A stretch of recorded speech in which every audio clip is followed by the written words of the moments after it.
you're fighting against a panda, but a potion of greater healing or a potion of greater invulnerability is really great when you're facing Demon Hunter Panda. Because the Demon Hunter, whenever the Night Elf gets the opportunity, he will focus the human, the fragile human heroes. And a potion of greater healing or a potion of greater or a potion of invulnerability is really great to have. So yeah, now Thomas G is trying to creep these. He's going to creep the Goblin Merchant. Will most likely pick up a Scroll of Healing, because scrolls of healing are essential in this matchup. If you allow the human to get too many, you will lose the game. Or in this case, like on a map on Echo Isles, you can't allow the human to get too many because there's just one shop. But on a map like this, where there are two different shops, you have to at least have one Scroll of Healing against a human who has two, because otherwise there's no way of winning the battle.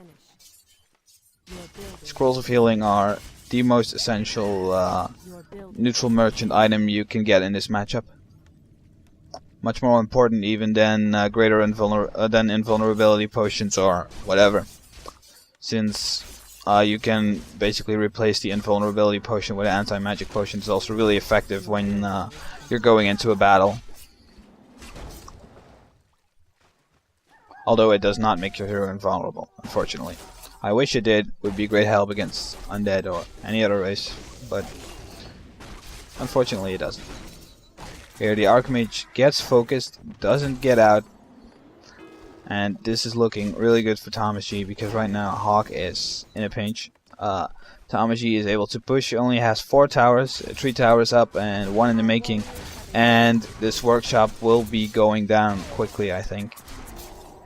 And perhaps Thomas G is even able to take out an Arcane Sanctum.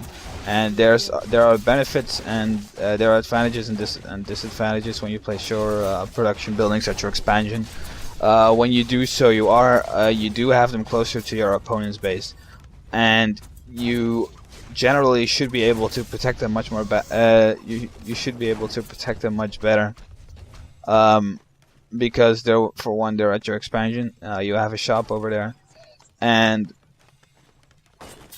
any units that may get damaged, you are able to micro them away behind the towers to a really safe spot. And when you have a closed base like the human had, you can really get yourself in a really bad position.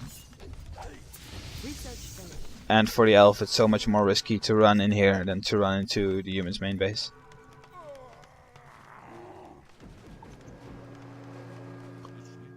So Demon Hunter is now staffing back to the base, probably picking up Orb of Venom and another staff. Yeah, he just get that. Another thing is you should be doing is to get dual staff. He will do so as soon as the staff becomes available again, or I think he will. It's one of the most logical things to do. Getting a dual staff enables you to preserve both of your heroes. You're able to staff whichever has low HP or gets focus on and has to retreat immediately. And on top of that, you're able to save a fuckload of gold by staffing all bears that get low health. I mean, it's only a small investment of 150 gold in a staff of preservation. In the long run, or even in short term, it can pay out tremendously. As soon as you staff one unit, which is worth 150 gold or more, you've already reaped the benefits of the staff of preservation. And the great thing about staffing bears is that they can just heal themselves up and jump right back into the fray. What you often see in Night Elf vs Human is that Human will be fighting against the Night Elf. Night Elf has to teleport eventually because a lot of units are low health. The Night Elf heals up and takes the fight as quickly as possible because, or the Human tries to finish it as quickly as possible. And the Night Elf has to wait until he gets all his units healed back up. And the Human wants to finish it as quickly as possible because his casters will be low on mana. And Thomas G is creeping with his Demon Hunter right now. And I think that's a very surprising choice here by Thomas G. Usually you tend to creep with your Panda and Brewmaster, try to get that to level 5 as quickly as possible, because it's really important to get that level 5 Panda, get that extra level of Breath of Fire. Which is basically, whenever you get a level 5 Panda against a human, your primary concern becomes not to let that Panda die. You have to let that Panda live, get a mana potion on it, and You can just deal so much damage just with the Panorama Brewmaster alone. The human will literally have to burn a scroll each time you use your Drunken Haze Breath of Fire, and while you're only using a bit of mana. And this is looking pretty bad for Hawk. He's going all out with Militia, but he only has the 72 food army, while Thomas G has 70. But I think Thomas G has tier 3, while Hawk only has tier 2. And his economy advantage hasn't really paid off that much, because usually at this point of the game, you will see the Night Elf have better hero levels, but you will see the human have a sufficient army advantage. But he does have 1-2 upgrades on the breakers though. And I don't think, no, Thomas G hasn't researched anything yet, but he does have a level 4 Panorama Brewmaster, level 4.5 Demon Hunter with some great items, 2 heal scrolls for the Night Elf, and 2 heal scrolls for the human, but the human only has a level 4 hero and a level 1 hero, even, so there's not even a Fort Lightning out in the upcoming battle, but Hawk is retreating. He didn't feel confident about that fight. He knew that Thomas G had an equal or even supreme army. So he's just going to try and build another expansion tower up here, try to defend this great position he has. But Thomas G really used a nice Breath of Fire over there to cancel those towers and to even score some kills. I don't know how much he killed. I think he just killed 1. I heard a scream, so something must have died. So Hawk coming out with his Militia, trying to surround this Mortar team. He did a really great job. It looked funny, but I don't think it was intentional though. But it just seemed like he was surrounding his Mortar team. So when Thomas G is realizing that he can't take that fight at that position because he won't be able to spread his bears out and he won't be able to fight that fight well, he decides to go for Hawk's main, and he will be able to take it down with only 2 towers defending that and such a large, fast army. And Thomas G is finally researching some upgrades. He's researching the Strength of the Wild because he's basically trying to do much damage as he can, and Hawk knows this, and Hawk decides to take this battle. But this is in a very good position for Thomas G. The mortars are basically running around. Panorama Brewmaster has a Cloak of Flames. Another interesting choice here, not to give it to the Demon Hunter, but to the Panorama Brewmaster instead. Also to creep with the Demon Hunter, not with the Panorama Brew. Really weird choice. Thomas G loses his Panda unnecessarily. It did have a Potion of Invulnerability.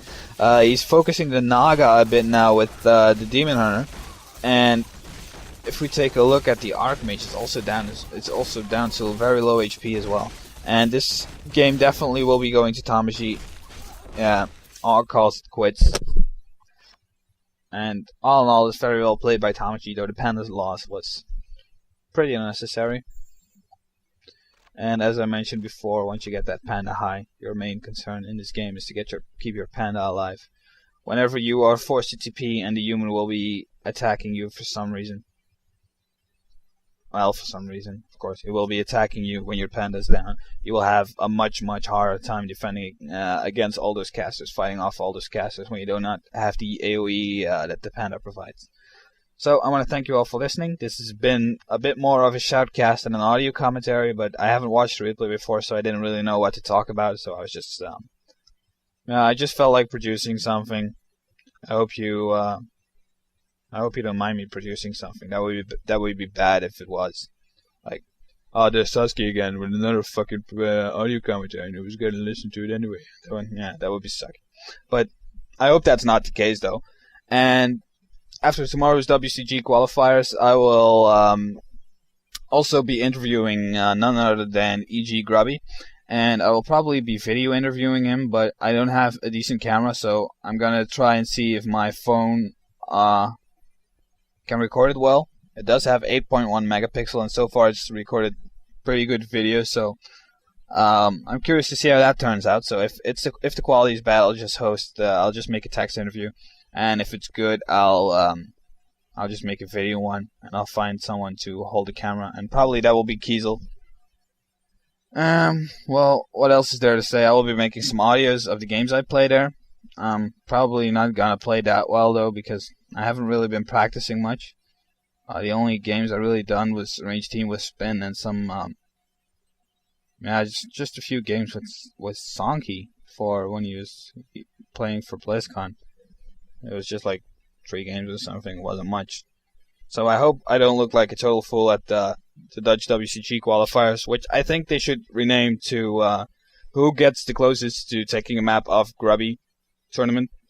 Because that's basically all it is. Nobody else is going to qualify for WCG anyways. It's just a test to see who gets closest to taking a map off Grubby online. So yeah, whatever. I'm sorry for talking so much. I'm just going to go to bed. I'm really fucking tired. And when I'm tired, I either get tired and don't say shit anymore, or I turn hyperactive like this, even though I don't want to. And that's bad. So I'm going to bed. So thank you for listening, and see you next time. Sasuke out.